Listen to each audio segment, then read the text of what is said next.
Welcome to another episode, and today I'm in conversation with Dr. Monica Sharma, a leading gynecologist of Udaipur city, a distinguished IVF specialist and a laparoscopic surgeon at her own Sparsh Women's Hospital. She's known for her commitment to women's health and advanced care. Dr. Monica Sharma has introduced a pioneering field of cosmetic gynecology to Udaipur city under the name of Sparsh Cosmo Care. Now, this new initiative is a combination of gynecology and cosmetic care, and it offers a unique and a comprehensive approach to women's health, wellness, and aesthetics.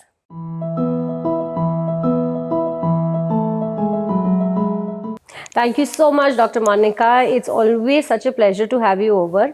And आज का conversation naturally informative है, but मेरे लिए बहुत ज़्यादा exciting है because हम एक बहुत अलग concept के बारे में बात करेंगे. So firstly, congratulations for Sparsh Cosmo Care. Thank you so much, Archana. And तो सवाल थोड़ा सा मैं एक difficult question से start करूँगी कि स्पर्श कॉस्मो केयर वन तो ये गायनेक कॉस्मेटोलॉजी का आइडिया आपको कहाँ से आया? Because it takes a lot of courage. ये एक बहुत नया कॉन्सेप्ट है, वेस्टर्न वर्ल्ड में पॉपुलर है, इंडिया में मेट्रोज में पॉपुलर है. तो the reason to get it was because it is the need of the hour, या फिर आपके पास ऐसे केसेस आना स्टार्ट हो गए थे जो इसके बारे में इंक्वायर कर रहे थे?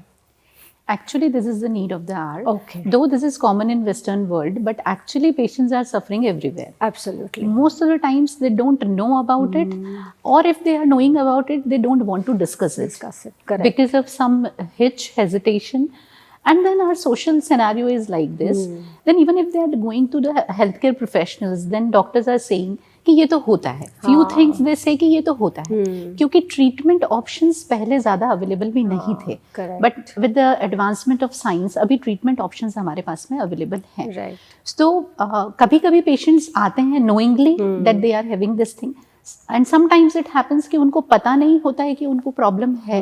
But when we take the history, we do the examination, then we come to know कि patient इस particular problem से suffer कर रहा है. Right. So यहाँ पर एक चीज मैं ऐड करना चाहती हूँ कि cosmetic gynecology is not only cosmetic, it's much beyond that. it. It is actually the aesthetic and functional gynecology as well. Correct. So ma'am अगर हमें इसको बहुत ही सिंपल टर्म्स में किसी को समझाना होता कि कॉस्मेटिक गायनेकोलॉजी और गायनेकोलॉजी कॉस्मेटोलॉजी का क्या रियल मतलब है, तो how would you want to explain that? किसी भी लेडी की लाइफ में अगर हम बात करें तो एज के साथ में बहुत सारे चेंजेस आते हैं. तो जैसे आपकी पूरी अपीयरेंस में चेंजेस आते हैं, वैसे ही आपके प्राइवेट पार्ट्स में भी चेंजेस आते हैं. Because of age, because of hormonal changes, because of childbirth, because of the menopause related issues. So because of all these factors, you go through a lot of changes. That is very normal and natural. So what happens, you may have problems related to vaginal laxity. You might be having some problems related to urinary leak. Yes. Stress urinary incontinence is a very, very prevalent thing, but many a times people don't talk about it. They ignore it. But socially it is an embarrassment. Very true. Right? So because of all these factors, women suffer, but they generally keep quiet or they ignore it. They suffer in silence. Yeah, which is so unfortunate. And this is a new thing regarding the cosmetic gynecology, that the young females, they are now more aware about their body shape and image. Correct. So they want their body to be, look like beautiful. Correct.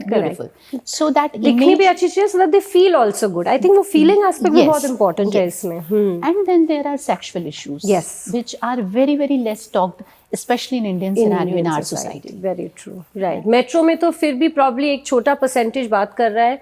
Tier 3, Tier 4 cities में तो बहुत ही poor होगा. Actually now what people are doing, they are searching the treatment options on internet, on social media. Yeah. So treatment options are now available. So they are having some, little knowledge and information. But I would say there is a lot of awareness. It's required. Naturally.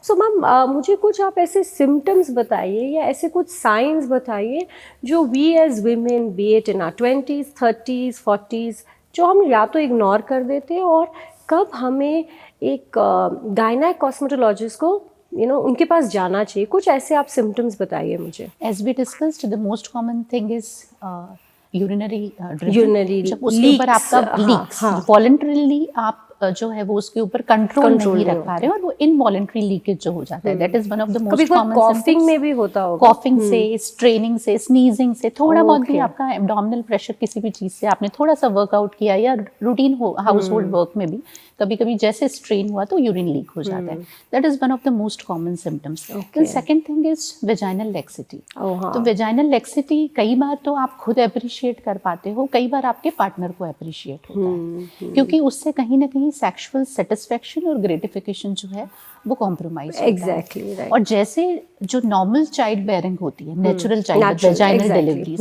तो उसका ये एक integral component है कि child birth के बाद में pelvic floor muscles जो हैं वो थोड़ा उनका वेयर टेयर होना, उनका वीक होना जो है वो नॉर्मल है। एब्सोल्युटली। और बाकी फिर हार्मोनल चेंजेस की वजह से भी वो चीजें होती है। तो vaginal laxity is a common thing. Then peri menopausal issues, जो लेडीज अभी मेनोपॉज को अटेन करने वाली हैं उनके बहुत सारे हार्मोनल चेंजेस, बहुत ज्यादा करेक्ट। हार्मोनल चेंजेस जो है वो सिर्फ उनके फिजिकल एस्पेक्ट पे नहीं उनको अफेक्ट कर रहे हैं, you know, because you are dealing in psychology, तो वो मूड स्विंग से लेके और sexual issues, vaginal dryness, discomfort during intimate relationships, तो वो सारी चीजें जो है वो ट्रबल करती हैं। और इसके अलावा एक और कॉमन प्रॉब्लम है जो कि ओल्ड एज में देखी जाती है। अच्छा। अभी जैसे पब्लिक को लगता है कि cosmetic gynaecology is related to young females, I was going to ask that. So it's not like that. Elderly females में क्या होता है, मेनोपॉज के बाद, मेनोपॉज के बाद में, कि because of hormonal changes and because of the body laxity, वो जो यूट्रस और उससे रिलेटेड जो भी ऑर्गन्स हैं वो थोड़ा नीचे की तरफ सरकने लगते हैं, डिस्प्लेसमेंट हो जाता है उनको, जिसको हम प्रोलेप्स बोलते हैं। प्रोलेप्स की अलग अलग डिग्रीज हैं, फर्स्ट डिग्री, सेकंड डिग्री। तो जो इनिशियल स्टेज ऑफ प्रोलेप्स है उसमें भी कॉस्मेटिक गायनेकोलॉजी का रोल है, और उसके ट्रीटमेंट ऑप्शंस भी अब हमारे पास में अवेलेबल हैं। Okay, that so ma'am, physically मुझे पता है कि इसके बहुत बेनिफिट्स है, मैंने बहुत रिसर्च किया है, एंड आई एम ग्लैड हमारा ये कॉन्वर्सेशन हो पाया, तो मेरी नॉलेज बढ़ गई, एंड आई एम श्योर आज ये वीडियो के बाद ऑडियंस की भी बढ़ेगी। पर मुझे फॉर श्योर मुझे पता है कि इसका एक साइकोलॉजिकल और इमोशनल बेनिफिट भी है, because ma'am we as women are very conscious about the way we look. वो पिगमेंटेशन हो, अगर वजाइनल पिगमेंटेशन मैम विमेन पे बहुत इम्पैक्ट करती है, मेन पे इसका बहुत कम इम्पैक्ट होता है। So ma'am I am sure इसके कुछ साइकोलॉजिकल बेनिफिट्स आपने पर्सनली देखे होंगे, would you like to share some? कोई भी डिजीज या कोई भी काइंड ऑफ डिस्कम्फर्ट अगर आप कहीं ना कहीं फील कर रहे हैं, या आप अपनी बॉडी इमेज को लेके बहुत हैप्पी नहीं हैं, तो नेचुरली वो आपके साइकोलॉजिकल और इमोशनल एस्पेक्ट को नेगेटिवली अफेक्ट करेगा, आपकी सेल्फ एस्टीम लो हो जाएगी, and this is the era जहाँ पर मैं ये कहूंगी कि किसी भी वुमेन को राइट होता है, especially in this era, why to suffer in silence. Absolutely. Secondly, quality of life, it's very very important. Right, absolutely. So if the treatment options are available, if the subspecialty of medicine is already there, so then you should go to the healthcare professionals who are dealing with this subject and talk to them freely. Right. But I'm sure ma'am अभी भी इसके around stigma तो बहुत होगा, बहुत है। लोग जाना चाहते होंगे मगर जाते नहीं होंगे। So from a medical professional point of view, क्या ऐसे मेजर्स लिए जा सकते हैं ताकि a person as an a woman feels comfortable talking about her insecurities? I am sorry, I have to use the word, but उस area में मैं ज़रूर बोलूँगी एक इनसिक्योरिटी शेयर करने में, तो कैसे हम हेल्प कर सकते हैं वुमेन की इसमें? I think awareness is the most important. Yes, awareness is the key to change. Sessions करें, I think these sessions should be starting from school, very true. Adolescent age से ये स्टार्ट हो जाने चाहिए। एंड देन जैसे एक infertility और IVF के साथ में एक टाइम में था, अब वो बिल्कुल नहीं, अब वो नहीं है। तो जैसे जैसे अवेयरनेस इंक्रीज हो रही है, लोग उसके ऊपर ओपनली बात कर रहे हैं। सो आई थिंक वही चीज कॉस्मेटिक गायनेकोलॉजी के साथ में भी। राइट। सो मैम ऑब्वियसली इसके ढेर सारे प्रोसीजर्स है, something related to obviously our vagina. Ma'am किस तरीके के ट्रीटमेंट्स होते हैं? बिकॉज हम लेजर आई थिंक बहुत यूज होता है, कहीं ना कहीं इलेक्ट्रोमैग्नेटिक सिमुलेशंस यूज होते हैं, तो आप मुझे कुछ इसके ट्रीटमेंट्स के बारे में बताइए, so that you know our viewers can know a little more about it. Yeah. So जैसे लेजर ट्रीटमेंट स्किन के लिए, हेयर के लिए ऑलरेडी मेडिकल साइंस में काफी सालों से यूज हो रहा है, practically everybody knows about it. उसी तरह से स्पेसिफिक लेजर डिवाइसेस हैं, जैसे वेजाइनल प्रोब्स होते हैं, सोनोग्राफी प्रोब हर कोई जानता है कि वो किस तरह से प्रोब्स होते हैं, बिल्कुल उसी शेप के लेजर के प्रोब्स होते हैं जो वेजाइना में इंट्रोड्यूस करते हैं। उनसे एक पर्टिकुलर लेजर बीम जो आती है, जो कि डिजाइंड है इस पर्टिकुलर एरिया ऑफ बॉडी के लिए और टिश्यूज के लिए, तो वो हेल्प करती है वेजाइनल रिजुविनेशन। हाँ, राइट, करेक्ट। क्योंकि वो ब्लड फ्लो को इम्प्रूव करेंगे, वो सारी जो पेल्विक मसल्स हैं उसको इम्प्रूव करेंगे। Collagen, everybody now knows about collagen, कि कोलेजन का कितना रोल है आपको यूथफुल रखने के लिए, स्किन के लिए हम कितना कुछ करते हैं एक्चुअली। तो उसी तरह से वेजाइनल एपिथेलियम में जो कोलेजन है उसको इम्प्रूव करता है। तो लेजर का यहाँ पर इन सारी चीजों में बहुत रोल है। इसके साथ में हम यूज करते हैं PRP injection, platelet rich plasma. तो जैसे पीआरपी के, अभी एवरीबॉडी नोज की पीआरपी का स्किन में फेशियल ट्रीटमेंट से लेके बालों में ड्रैकुला फेशियल्स भी कहते हैं, वैम्पायर फेशियल, वैम्पायर ड्रैकुला, अलग-अलग नाम है, राइट। तो उसी तरह से पीआरपी का यहाँ पर भी बहुत रोल है। पीआरपी हम इनफर्टिलिटी सेगमेंट में ऑलरेडी बहुत यूज कर रहे हैं। सो पीआरपी हो गए, स्टेम सेल थेरेपी हो गए, ये इस तरह की सेल्स जो हैं वो ब्लड फ्लो को इंक्रीज करके और रिजुविनेशन में बहुत मतलब मैजिकली हेल्प करते हैं। सेकेंडली, इलेक्ट्रोमैग्नेटिक चेयर जो आपने बताया, तो किगला चेयर जो हमारे पास में है, आपने कीगल्स एक्सरसाइजेस के बारे में सुना होगा। सो सालों से हमको ये पता है कि पेल्विक फ्लोर को स्ट्रेंथन करने के लिए कीगल एक्सरसाइजेस जो है वो एडवाइज्ड होती है। बट एक्चुअली जिस फ्रीक्वेंसी पे कीगल एक्सरसाइज करनी होती है, जो रिक्वायर्ड फ्रीक्वेंसी जिससे वाकई में बेनिफिट मिले, वो करना it's practically generally not possible. तो ये सिंपल चेयर वाले जो ट्रीटमेंट हैं, इसमें इलेक्ट्रोमैग्नेटिक वेव्स आके और आपकी पेल्विक मसल्स पे उस फ्रीक्वेंसी से वर्क करेंगी, मसल्स को उस तरह से वर्क करवाएंगी, उस फ्रीक्वेंसी पे कंट्रैक्ट करवाएंगी कि वो मसल्स में जो है वो रिजुविनेशन होगा और स्ट्रेंथ वापस आएगी। तो जो अर्ली स्टेजेस ऑफ प्रोलैप्स हैं, जो यूरिनरी इनकॉन्टिनेंस वाले सब्जेक्ट्स हैं, जहाँ वेजाइनल रिजुविनेशन चाहिए, टाइटनिंग चाहिए, वहाँ पर ये सारा कॉम्बिनेशन ऑफ ट्रीटमेंट हम करते हैं। Naturally it depends on the requirement of the patient, क्या स्टेज है, किस स्टेज पे वो आए हैं आपके पास, किस स्टेज पर है। तो हम कॉम्बिनेशन ऑफ थेरेपी यूज कर सकते हैं इसमें, laser, PRP and then electromagnetic chair. So ma'am, when you say it's a chair, it's literally a chair. It's literally a chair. Okay. It's a sofa kind of. Okay. And it is connected to a machine. Okay. It's very simple. Patient actually doesn't feel anything. So that is the beauty of these treatments, that they are non-invasive. There is no anesthesia required. They're all non-surgical procedures, ma'am? These are generally non-surgical procedures. Though surgical procedures are also there, but for the initial and for the beginner, these treatments are generally sufficient enough. So there is no downtime, and we generally say them coffee break procedures. The patient can come directly from the office if she's working, and then have treatment just for half an hour sitting. Though it requires multiple sittings, but still the treatment is not having any kind of side effect. So ma'am, I was just going to ask you this, that supposedly किसी को अगर urinary leakage हो रहा है, तो उनको कितनी seatings लेनी पड़ती है to kind of reduce it or get rid of it? So we do the initial workup, and we know the severity of the disease. We generally do the staging. Okay. And in the initial stages, generally it requires 4 to 6 sittings. Oh, that fast? Yeah. Okay. And if the severity is more, then it may be requiring more sittings, or might be surgical treatment, surgical intervention is needed.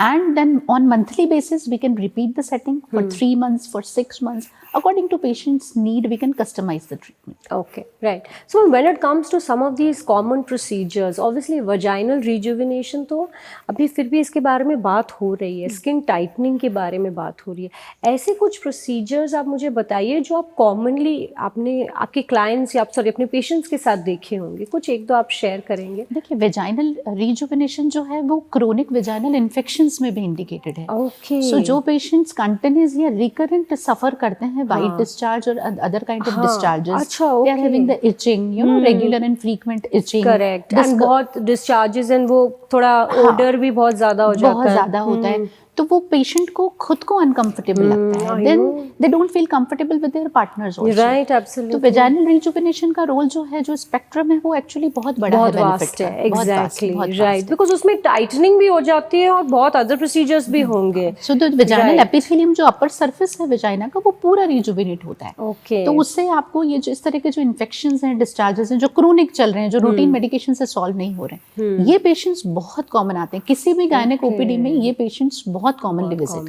Right. And we are getting really good results in such patients, though we are getting very good results in stress in urinary incontinence I'm patients sure. also, but vaginal infection में तो the results are miraculous. Okay. And ma'am, क्योंकि cosmetology है तो aesthetics also play a very important role in it. तो जब हम जैसे vaginal lips की बात करते हैं, कुछ लोग उसके भी treatments कराते हैं so that aesthetically it looks good. Yes. Can you share a little on that? So many a times we call, Ma'am, as you said, the lips. हाँ. So there are two kind of lips. The outer one is known as labia majora, and the Right. inner one is known as labia minora.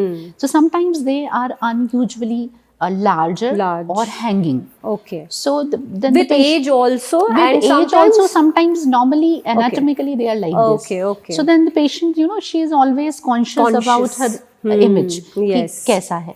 So they want to be, I think it's called labiaplasty. If I'm not labiaplasty is the labiaplasty, term. So right. this is a surgical procedure, labiaplasty.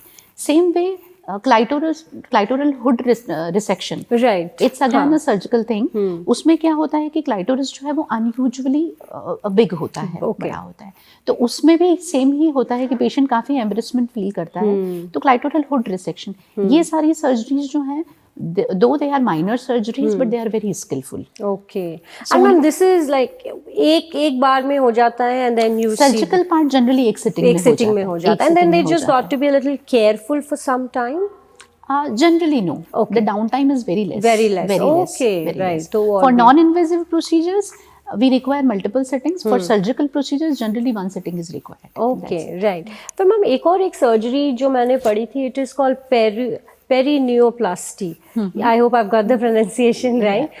What exactly is that? Because जब मैं पढ़ रही थी मुझे थोड़ा समझ में आया, but now that I have an expert, I want to know from you. So perineum is basically the part between vagina and anus. हाँ, and जो especially normal deliveries में थोड़ा एक tear हो जाता है. So जो pelvic floor muscles की हम बात कर रहे हैं तो वो internally muscles हैं, बाहर जो पार्ट है वो पेरिनियम है. Okay. पेरिनियम है. तो पेरिनियम का वेयर एंड टेयर जो है वो बहुत कॉमन होता है नॉर्मल वेजाइनल डिलीवरी के प्रोसेस. Okay. तो इसको सुन के ये नहीं होना चाहिए कि vaginal delivery is not good, it's a physiological process.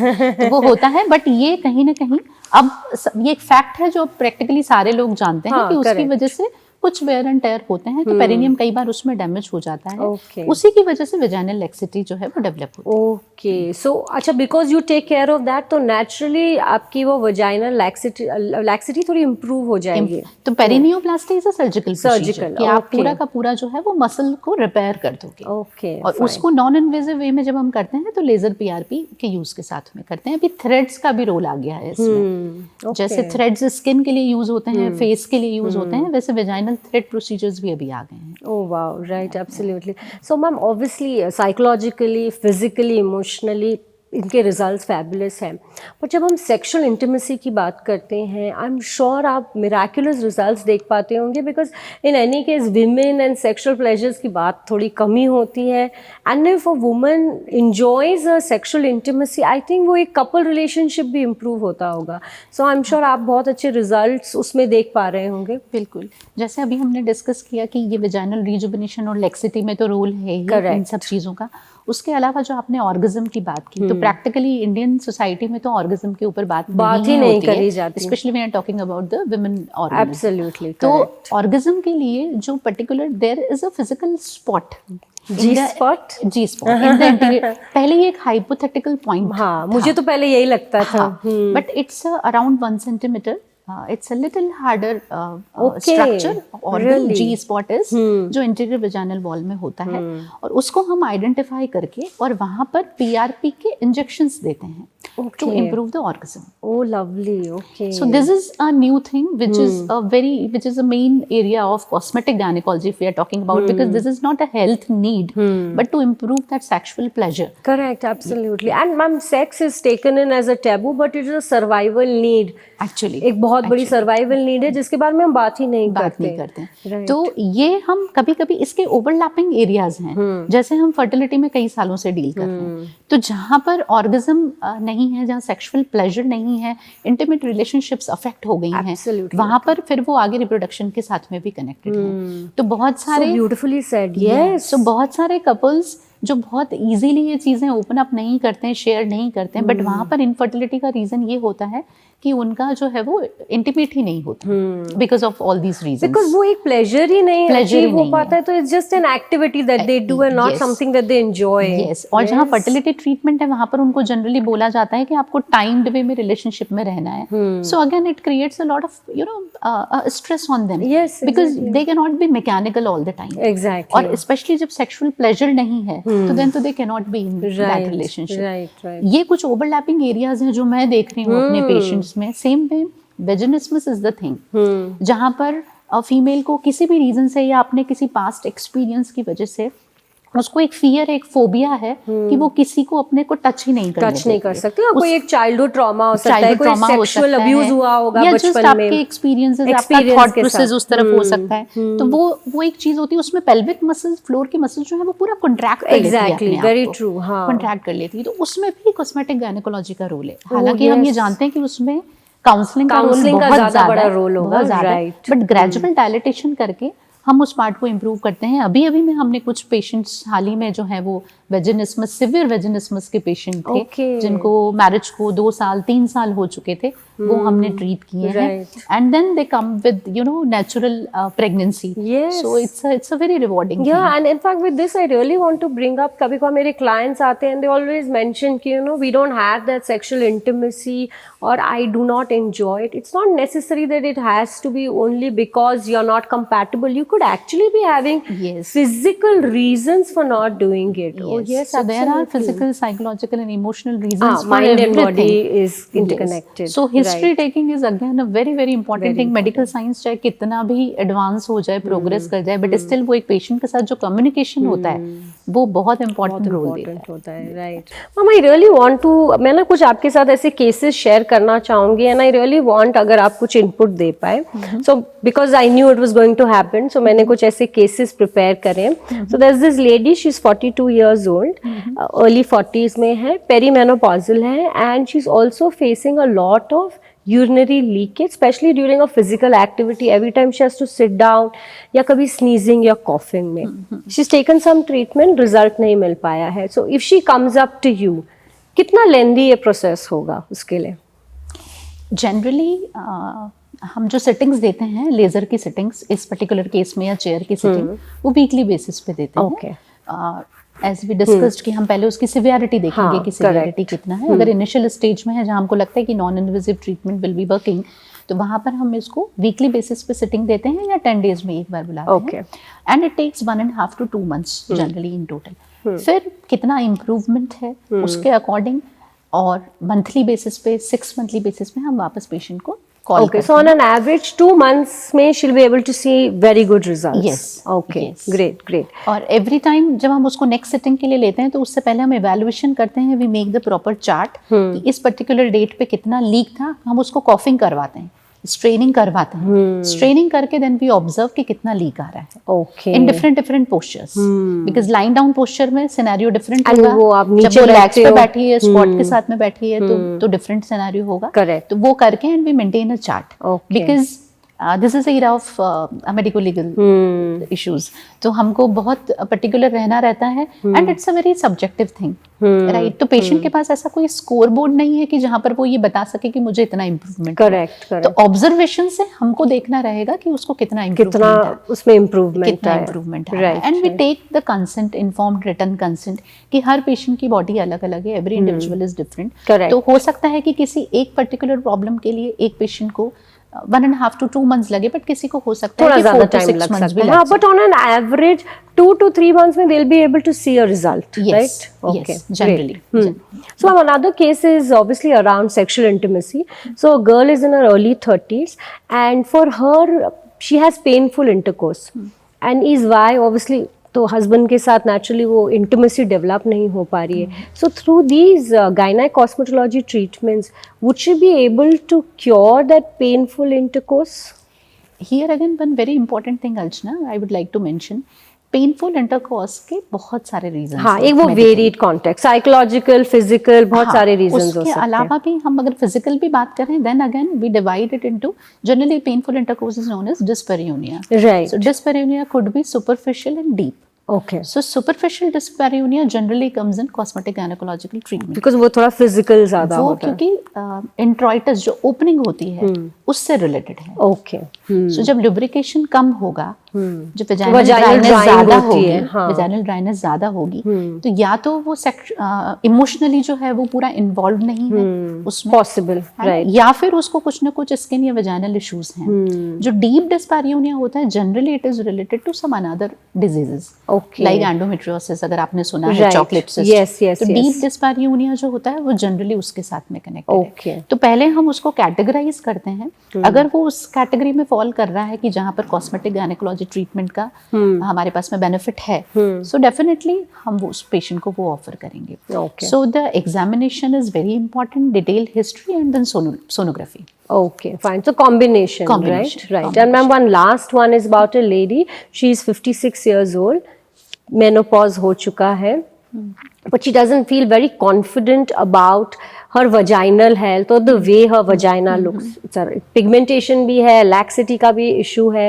So she is a little worried कि at this age should I go in for cosmetology? So what would you want to suggest her? एक वो हिचक तो होती है कि अब मैं 56 की होगी, अभी मुझे क्या करना है. एक्चुअली ये तो बहुत इंपॉर्टेंट क्वेश्चन है अर्चना, बिकॉज यंग एज में भी नहीं लोग ओपन हाँ, अप हो पाते हैं. एग्जैक्टली. तो एल्डरली एज में तो अलग ही होगा. तो बहुत मुश्किल है. तो जनरली वो हमारे पास में कुछ यूरिनरी लीक या इस तरह के इश्यूज से आते हैं. जैसे मैंने प्रोलेप्स की भी बात की, तो बहुत एडवांस प्रोलेप्स जो हो जाते हैं, जो पूरा यूट्रस निकल के बाहर आ जाता है. हाँ, ये मैंने पढ़ा है. हाँ, तो उस स्टेज में पेशेंट हमारे पास अप्रोच करते हैं, बाकी करते नहीं है, या उससे रिलेटेड उनको स्टूल या मोशन में अगर प्रॉब्लम हो जाती है. सो आई थिंक धीरे धीरे करके हमको इसको इनकॉर्पोरेट करना चाहिए रूटीन हेल्थ चेक में.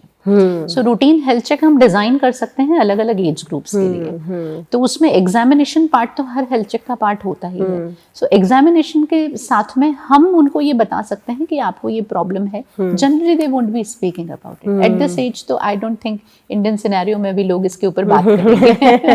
Hopefully may be another 5-6 years later may be हम इस पे एक अलग कन्वर्सेशन कर रहे होंगे. अभी menopause society is already there, that's a part of gynaecological societies national level पे भी. अभी हमारा उदयपुर में ही वेस्ट जोन मेनोपॉज सोसाइटी का कॉन्फ्रेंस होने वाला है. तो एज अ मेडिकल प्रैक्टिशनर तो हम उसके ऊपर बहुत सारे डिस्कशंस कर रहे हैं, बट मास लेवल पे, सोसाइटी के लेवल पे मुझे लगता है अभी बहुत सारा अवेयरनेस देने की जरूरत है. So I think we can club with you know various clubs. I think the more you talk about it, I think वो वैसी हिचक कम हो जाती है. एक बार शायद हिचक होगी, फिर दूसरी बार थोड़ा और खुलेंगे और खुलते जाएंगे. तो जैसे जैसे उनकी डॉटर्स को, उनकी डॉटर इन लॉज को इसके बारे में पता चलता है, यंग जनरेशन को, तो वो आते हैं लेके अपनी मदर्स को बात करने के लिए. Mothers generally they don't. हाँ, they don't. Right. Ma'am, obviously cosmetology में technology is playing a fabulous role.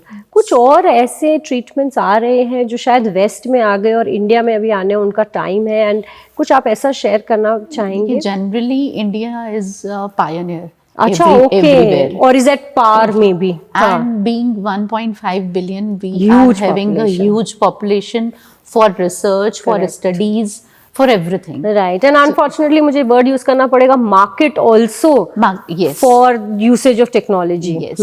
तो इंडिया का मार्केट बहुत बड़ा है, इंडिया का पॉपुलेशन बहुत ह्यूज है. तो जितना वर्क यहाँ पर होता है, चाहे रिसर्च की बात करें, स्टडीज की बात करें, उतना वेस्टर्न वर्ल्ड में नहीं होता. So there are many new segments and new areas जिसमें रेडियो फ्रीक्वेंसी एब्लेशंस भी हैं. बहुत सारी नई चीजें हैं जो कॉस्मेटिक गायनेकोलॉजी में आ रही हैं. एआई का रोल हम देख ही रहे हैं, वो प्रैक्टिकली हर सेगमेंट में देखा जा रहा है. तो वो यहाँ पर भी आने वाला है. तो वो आएगा, और मैं कहीं नहीं मानती कि इंडिया कहीं पर पीछे है, बल्कि इंडिया तो हमेशा लीडर्स में से रहता है. सो इंडिया से स्टडीज अल्टीमेटली उल्टा हो रहा है, बाहर जाएगी. Right. Ma'am, one last question completely layman point of view से पूछना चाह रही हूँ. A girl really wants to come, बहुत क्यूरियस है गायना कॉस्मेटोलॉजी के बारे में जानने के लिए, बट फिर भी एक डर है, आप उसको क्या एडवाइस देना चाहेंगे? She wants to come but she is a little scared. देखिए, अगर आप डायरेक्टली हेल्थ केयर प्रोफेशनल के पास में नहीं आ सकते हैं, तो आप जिसके साथ कंफर्टेबल हैं उसके साथ में ओपन अप हो, बात करें. क्योंकि ज़रूरी नहीं है कि ये बहुत ही कैजुअल सब्जेक्ट हो. कभी कभी यही चीज़ें, यही एंजाइटी और एप्रीहेंशन फ्यूचर लाइफ में बहुत बिगर उसके साथ आप रिग्रेट करेंगे कि तब मैं क्यों नहीं तब. हाँ, एक्चुअली हालांकि यंग गर्ल्स जो है वो बहुत ओपन है, अभी वो अपनी मदर्स के साथ में आती हैं तो भी पूछने लगती हैं, मदर्स उनको चुप करती हैं कि अभी तुमको नहीं पूछना है, दिस इज ऑल नॉर्मल।